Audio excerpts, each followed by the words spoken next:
Well, we now have the fuel pump assembly back in the tank. I went ahead and jellied it up a little bit and put a little jelly on the fuel lines there. I figure if we're going to screw this thing up, we may as well keep it consistent.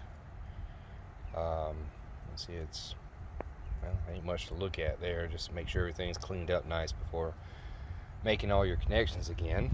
One thing I noticed that I haven't had any issues with the truck turning over. It seems to have good power to the starter and everything. It just wasn't seemingly getting any fuel to the fire. While we're here, it might be a good time just to inspect your battery terminals and go ahead and clean them.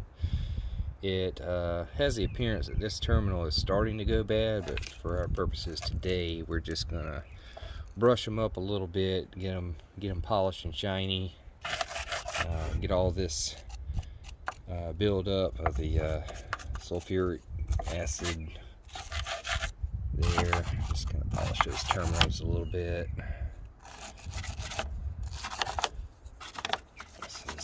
There we go.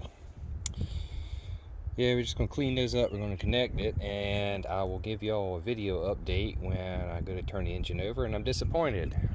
Stay tuned.